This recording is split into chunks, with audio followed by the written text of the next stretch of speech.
اور پکی توبہ کرتا ہوں، جس کا حق ہے اس کا دوں گا، تو اللہ پاک فرماتے ہیں کہ تیری توبہ قبول ہوگی۔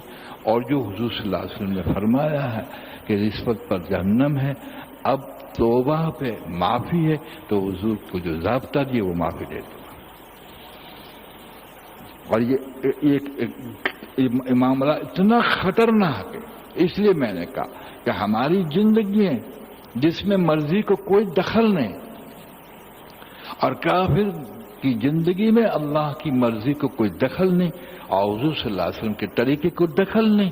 اگر ہماری زندگی میں اللہ کی مرضی کو دخل نہیں، حضور کے طریقے کو دخل نہیں، تو پھر ہم جانور سے بدتر ہیں۔ ہم کوئی امید نہ رکھیں اللہ کے رحمت کی اور شفاعت کی۔ آپ کو اس کی دلیل دے تو یہ اللہ کا پتہ چل گیا؟ نہیں، حضور صلی اللہ علیہ وسلم نے ابتدا میں علم سے ڈرایا، بشیروں و نذیرہ۔ آپ کو یہ خبر دی گئی تھی کہ جنت ہے، اللہ کی رضا ہے، کامیابی، تو آپ نے علم سے ڈرایا، اور پھر آپ کو علم اللہ نے دیا کہ دوزخ ہے، اللہ کا غضب بھی ہے، اس سے ڈرایا، لیکن معراج کے اندر مشاہدہ کرایا تاکہ امت مشاہدہ اور علم کے اندر اس کو رکھا جائے کہ حضور نے کہا ہے اٹل ہے۔ سننا غور سے، بیاں غور سے سن لیا۔ ایک حافظ قرآن امید رکھتا ہے کہ میں جنت میں جاؤں گا، ٹھیک ہے، بڑا اونچا مقام ہے اگر پرہیزگار ہو تو۔ فضیل بن عیاض فرماتے کہ حافظ کو چاہیے کہ جاہلوں کے ساتھ جہالت نہ کرے، اس کے ہاتھ میں اسلام کا جھنڈا ہے۔ اللہ اکبر کبیر۔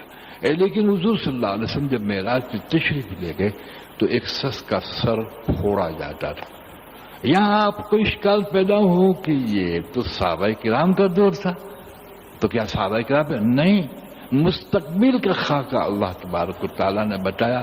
حضرت جبرائیل علیہ السلام سے پوچھتے ہیں، یا جبرائیل یہ کون ہے کہ آپ کا وہ امتی جو قرآن شریف یاد کر کے بھول جائے گا، اس کا قیامت تک سر پھوڑا جائے گا۔ اب اس نے کیا امید رکھی ہوگی اللہ سے؟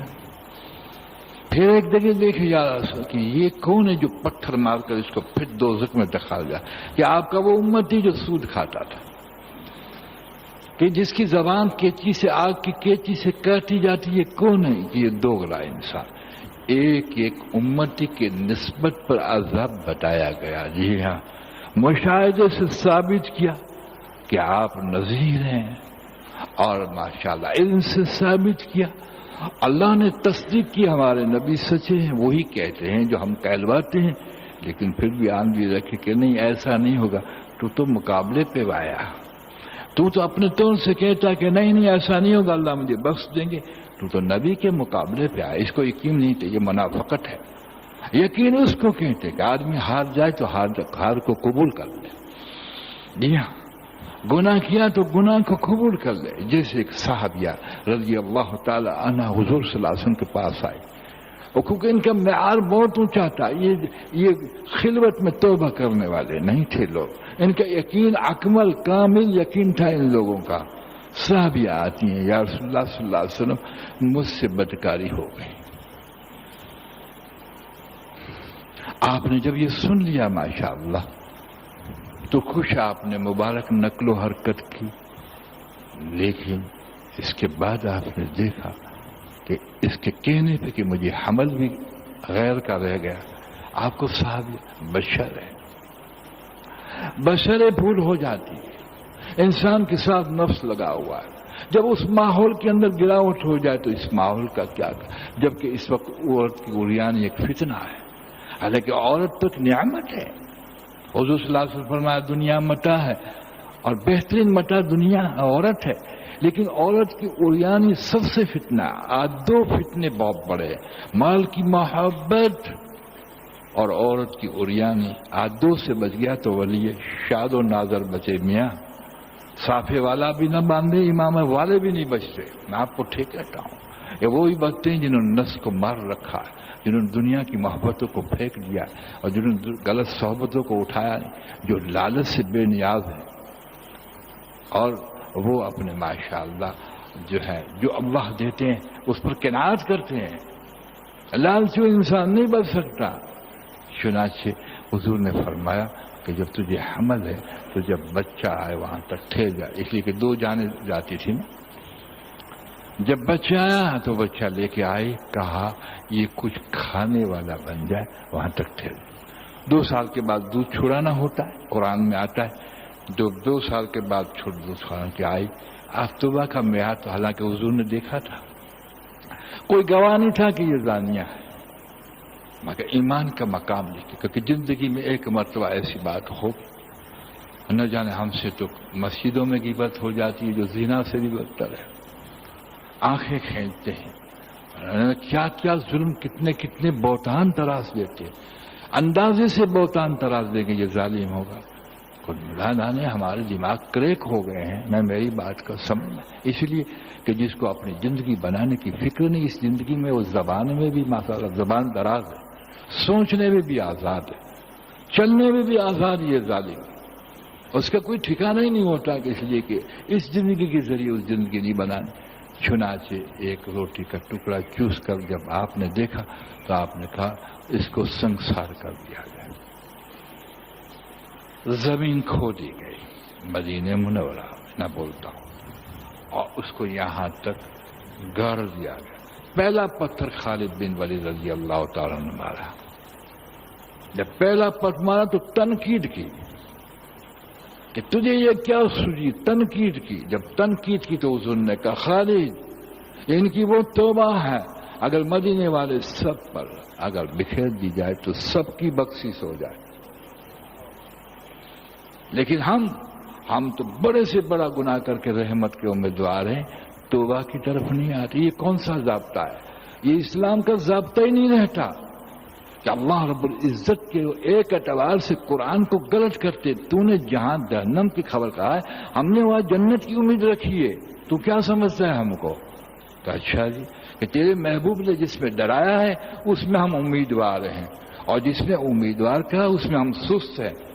اگر ایسی زندگی ہے دوستو، صبح سے شام تک کی کاروباری زندگی، سنساری زندگی، سماجی زندگی، اقتصادی زندگی، ہر زندگی اگر ایسی ہے تو وہ زندگی بگڑتی جا رہی ہے، اور وہ موت کے مشاہدے میں آ جائے گی، اور موت کے وقت ہی پتہ چل جائے گا کہ سکرات ایسی گزری، اسی وقت سمجھ جائے گا کھلا قبر میں بھی ناکام۔ اس وقت اندازی زندگی آخرت بنانے کے والے کی قبر کی انداز ہی کچھ اور ہوں، اور جس کی زندگی آخرت کی بنا کے گیا ہوگا اس کے انداز اور ہوں گے۔ 500 فرشتے آئیں، ہر فرشتہ نئی خوشخبری سنائے گا، روح کو کتنی خوشی ہوگی۔ 500 فرشتہ، ریحان کی ٹہنیاں ہوں گی، گلدستے ہوں گے، اللہ جنت کا کفن ہوگا، خوشبوؤں سے معطر ہوں گے، اور ہر ایک خوشخبری سنائے گا، اور نہیں تو اس کے برعکس ہوگا، وہ سمجھ جائے گا کہ ہائے ہار گئے۔ لیکن میاں وقت کہاں پھر لوٹے، وقت کہاں لوٹے جی، وقت کہاں سے لوٹے۔ اللہ مجھے اور آپ کو چوکن نہ رکھے، اس لیے یقین کی سطحیں بدل گئے۔ حضرت صلی اللہ علیہ وسلم کو مانتے ہوئے جس میں آپ نے ڈرایا اس میں دل نہ ڈرے تو ایمان کیسا؟ اقرار کا مقام ہے، تصدیق کا تو کوئی مقام، جس میں حضور نے ڈرایا اس میں ہم نہ ڈرے تو معاف کرنا انتہائی خطرہ ہے، اور جس میں آپ نے بڑھایا ہے خوشخبری دی اس کی طرف ہم لپکے نہیں تو معاف کرنا ایمان میں کمزوری ہے۔ اور آج یہ ہم میں پیدا ہو گئی، آج ہم میں پیدا ہو گئی۔ کوئی دنیاوی نفع سے ڈراتا ہے تو اس وقت ڈر جاتے ہیں۔ ہزار بات کرتا رہے کوئی کہ قبر میں اتنا بڑا سانپ ہوگا، جی ہاں، کہ ڈسے گا تو زمین کے اندر آدمی ڈس جائے گا، کوئی پرواہ نہیں، ٹھیک ہے نا بھیا؟ لیکن ابھی یہ جنگل ہے، باہر سے سانپ، بھائی سانپ ہے، میں بھی بھاگ جاؤں تم بھی بھاگ جاؤ، بھاگو۔ دیکھو کہ بزدلی سامنے آئی تو شریعت کو لے آئے کہ حضور نے فرمایا نا اپنی جان بچا، اور حضور نے فرمایا اپنی جان بچا، یہ بھی تو فرمایا کہ آخرت کے بھی حساب سے اپنی جان کو بچا۔ اس میں آدمی چوکنا نہیں ہوتا، نہ چوکس ہوتا ہے، نہ سوچتا ہے، نہ متحرک ہوتا ہے۔ یہ وہ انسان جس کو دنیاوی زندگی مقصود ہے، آخرت کی زندگی مقصود نہیں۔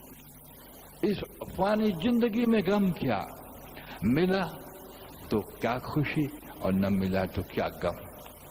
کہ کیوں کہ ملنا تیرے ہاتھ میں نہیں ہے، جس کو چاہیں گے لکھپتی بنا دیں گے اس میں آزمائیں گے، جس کو چاہیں گے فاقہ دیں گے اس میں آزمائیں گے۔